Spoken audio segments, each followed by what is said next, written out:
Hello guys, Petsko Vlogs nga pala. So ngayon guys, i-share ko sa inyo kung paano ko ginawa tong ating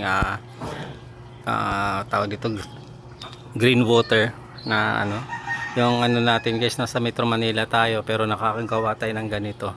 So madalas sa nakikita natin sa YouTube na sa probinsya na yung gumagawa ng mga green water tapos nakalatag lang dun sa malapad na nila na pwesto, tapos ang sikat ng araw is talagang 8 hours talaga, buong araw. Sa atin hindi po guys, yung araw natin ganyan lang yung natin, hanggang alauna lang yung sikat ng araw sa atin, tapos wala na. So dati akala ko hindi natin kakayanin kasi yun nga, parang nagre-required siya ng buong araw na nakababad sa sikat ng araw. So buti na lang sinubukan natin ng umabot din tayo siguro guys ng isang buwan bago tayo nakagawa niyan. So hindi pa siya perfecto guys kasi minsan may kailangan pa akong i-adjust dun sa mixture natin. Sa ngayon yung mixture na i-share ko sa inyo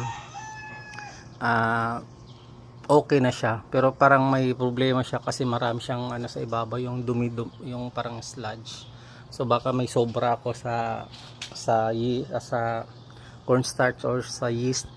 So pero sa ngayon ito muna yung i-share ko sa inyo. Basta update lang kayo guys, nood lang kayo sa ating video para ma-update ko kayo sa aking mga ginagawa rito, para tsaka yung mga pagbabago na ginagawa ko sa ating green water culture. So ang green water culture nga pala po siya, yung ginagamit natin sa ating pagdadap na culture o yung pag-aalaga natin ng dapna. So epektibo po talaga siya guys. Sa pag-aalaga ng dapna wala po talagang ibang solusyon kundi green water lang, wala nang iba. Kasi nakatry na ako ng pag-aalaga ng dapna na walang green water. Gamit na tayo ng yeast, ng gulay, ng prutas, pero nagko-collapse po talaga siya. Dito nagko-collapse pa rin naman guys, pero yung dami, sobrang dami po talaga ng natin, ng ating dapna. So anyway, yung pag-culture ng dapna, gagawa din tayo ng video pagkatapos dito ng ating green water para masunod-sunod lang natin. So ito pa lang mga to guys, ito na yan, kumbaga walang mixture yan, walang mixture na nilagay dyan. Nilagyan ko lang sila ng tubig para hindi mamatay yung lumot na nasa gilid nito. At the same time yan na rin yung gagamitin natin pag maglagay na tayo ng mixture. So mapapansin nyo may date yan kahapon, kasi ngayon guys May 9 na ngayon, pero ito yung ilang days na yan, 3 May 9 na ngayon, sobra na yan, dapat nagamit na natin. So na-busy tayo, hindi natin nagamit kaagad kasi nag-ano din tayo kung paano natin yung dapna culture natin, kung ilang days bago natin siya i-reset o kailangan ba natin i-reset, kaya yan hindi natin nagamit yan. So ang dami pa rin nating kailangan matututunan, pero maski pa paano medyo successful na tayo sa ating ginagawang pagdadap na culture guys. So tara, i-share ko sa inyo kung ano yung mixture na ginamit natin dito, kung paano natin sila ginawa. So ayan guys, maghahalo na tayo. So bali gamit pala natin guys, meron tayo ditong stock water, pwede rin to guys yung rain water. Tapos ito yung starter natin. Pwede rin to guys walang starter, pero yun nga lang, medyo magtatagal siya. Siguro abot siya ng 20 days to 30 days bago siya mag-green water pag walang starter. So pwede rin yun, kaso yun nga lang matagal. Pero pag may starter kasi, yung green water na 5 days lang guys, pwede na natin siyang gamitin ulit. So yun yung gamit natin. Ito panghalo. Tapos ito 1 tablespoon na pang sukat or 5 ml. So ayan yung gamit natin. Tapos isang balding tubig kasi dito tayo maghahalo guys. Tapos itong ginagamit pala natin na lagayan ng ating rainwater is 10 gallons na mineral water guys, yung lagayan niya. So 10 gallons, tapos 10 gallons nga kasi yun yung pinakamalaki, tapos para hindi rin sayang sa space. Tapos meron tayo ditong cornstarch lang to guys. Tapos yeast. Tapos ito complete fertilizer or tinatawag nilang 14-14. Tapos urea fertilizer. Tapos ayun, umpisa na tayo. So dito sa balde guys, lalagay lang tayo ng konti. So wag natin biglain na damihan natin kaagad para mas madali tayo maghalo. So siguro mga 5 liters muna ilalagay natin, or kalahati nitong 10 liters lalagayan.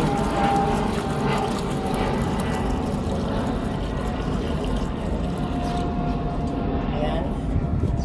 Tapos maglagay tayo nito ng itong mixture na to guys ay pinag-aaralan ko pa kung babaguhin ko ba or dadagdagan ko ba. Pero sa ngayon kasi ito yung mixture natin na ginagamit na okay naman siya. Yun nga lang, maraming sludge yung parang namumuo. So di ko pa alam, nagsusubok pa ako ng ibang mixture. Ang ginagawa ko guys, ito, dalawa nito, cornstarch dalawa or 10 ml kasi 5 ml yung nakalagay. Tapos dalawa rin itong yeast.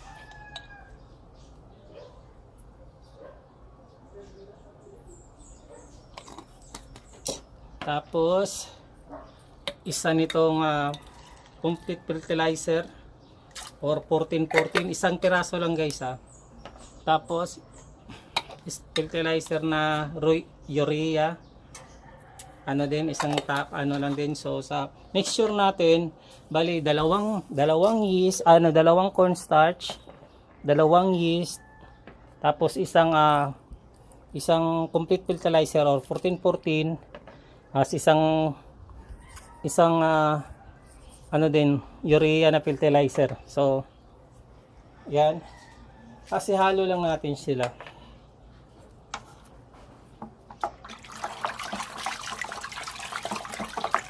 Halo lang natin ng maigi guys, kaya hindi natin siya dinamihan kaagad ng tubig para paghalo natin mas mabilis siyang mahalo.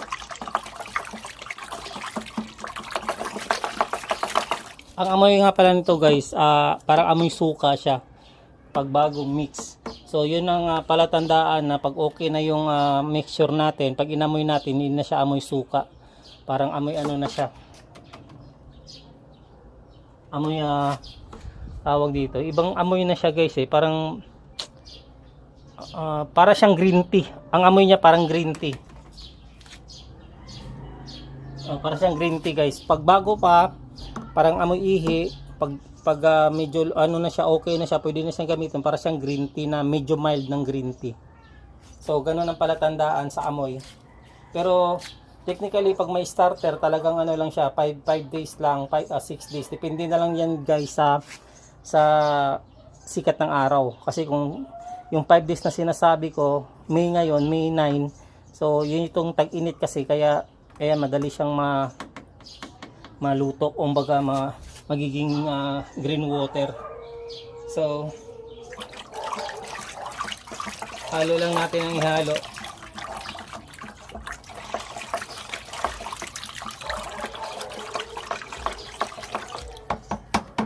Tapos guys, ilagay na natin tong pang dagdag.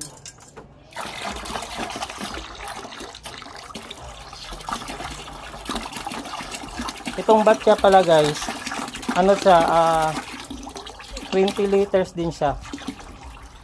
Ay, batya, yung balde na ginagamit natin.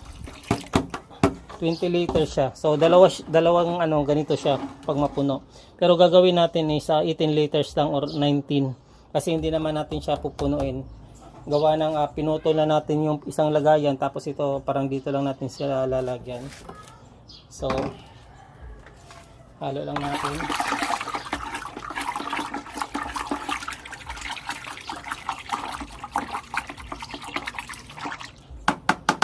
Tapos lagyan pa ulit natin siya ng stock water o rainwater.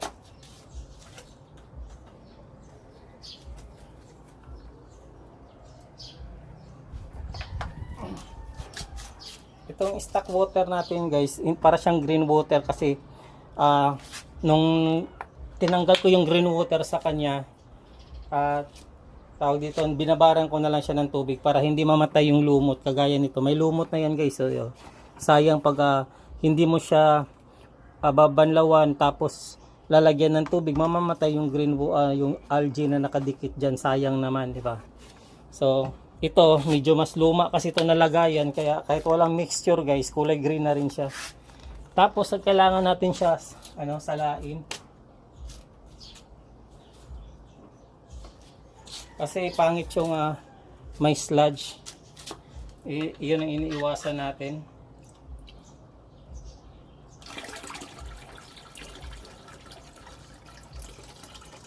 Stock water pa lang to guys, hindi pa to green water.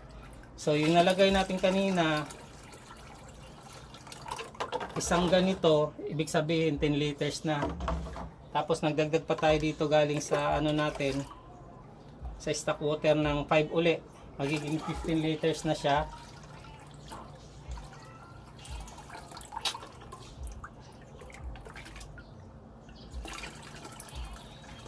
Tapos ayan, 15 liters na yung nalagay natin dito sa ating balde. Kukuha naman tayo dito sa ating sa ating green water. So 5 liters lang nito guys, o kalahati, pwede na. Pwede nga lang parang 2 liters lang, sinubukan ko 2 liters lang, pwede na rin. Pero ngayon kasi since na marami naman tayong green water, damihan na natin.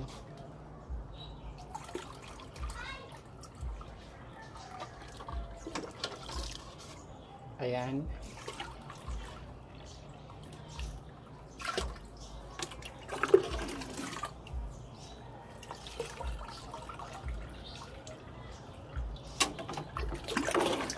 Dagdagan na natin ang tap water para sumakto sa 18 liters. Importante ito guys, nasasalain kasi pangit talaga siya pag sinubukan ko na, may dap na. Bakit mayroon? Tingnan mo guys. Lang to guys, siguro ba't ang daming dap na, daming dap na,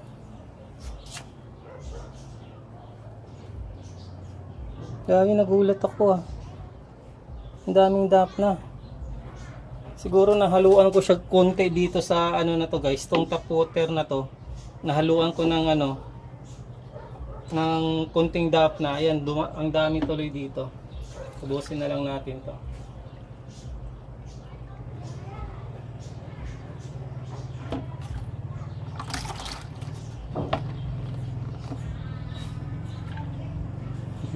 Ganun ka yung dap na. Ang dami Kasi ito, pwede naman natin gamitin to guys. Itong na to, dap na to. Ang problema lang nito, nahalo siya sa sa sludge. So yung sludge kasi yung parang namumuo na kulay green, pag nilagay natin sa aquarium, posible yan magiging lumot din. Since wala pa tayong gaanong maraming shell na kakain ng lumot ng ating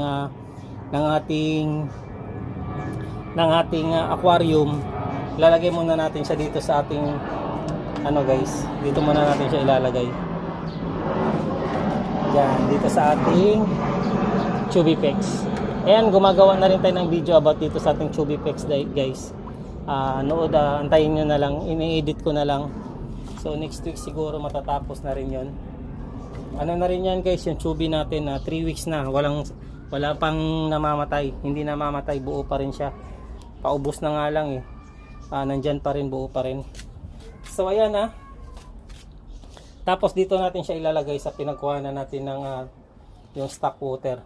Pero bago natin babanlawan muna natin to ng maigi kasi yan magiging sludge yan guys. Yan yung magiging pangit sa ating halo. Hugasan ko muna off cam. Ngayon sakto na sa 19 liters na yung tubig natin guys, haluin lang natin uli. Siguro yung paghalo guys na abutin nyo ng mga 20 minutes. Ayan, halong-halo na siguro yun. Since na nagbibideo tayo, huwag na natin paabutin ng ganun.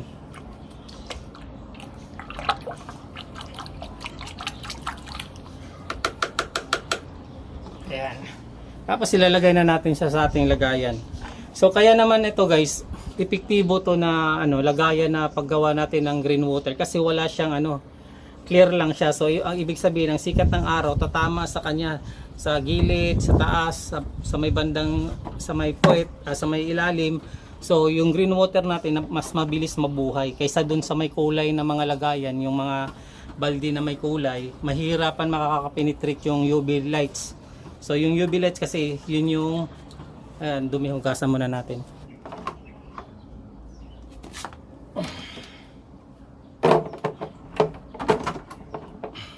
Ayan.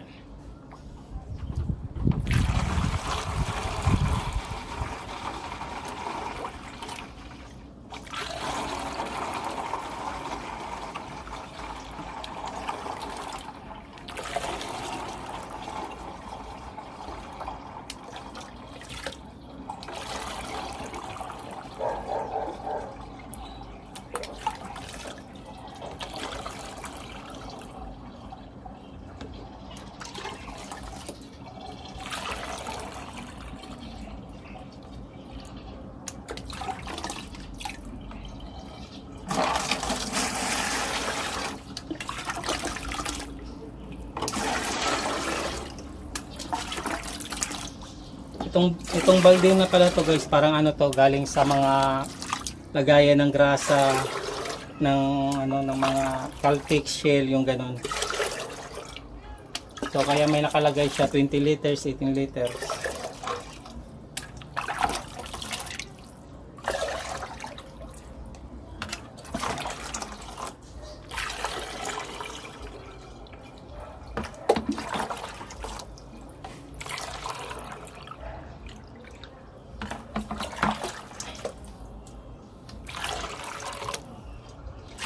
Ayan na. So pagkatapos yan guys, wala na, ibibilad na natin dito. So against the lights kasi anyway, lalagyan pa na natin ng ng mark, yan yung mark, yung GW, ibig sabihin green water, tapos nung date na ginawa natin para may tanda lang tayo kung kailan natin siya ginawa. So magiging dyan, isasabit ko siya dyan, magiging ganyan yan para tutok na tutok sa araw. Ayan yung mga ginawa natin kahapon, tapos nung tree yung sa baba, ito yun, yan. So ganyan lang guys. Kung may tanong pa kayo or suggestion para mas ma-improve pa natin tong green water, comment lang kayo down below. Tapos ayun, maraming salamat sa panonood. Petsco Vlogs nga pala. Kung di pa kayo nakapag-subscribe sa aking channel, please subscribe Petsco Vlogs para masubaybayan nyo ako guys sa ating ginagawa dito sa ating barracks. Ayan, maraming salamat, paalam, God bless, bye bye.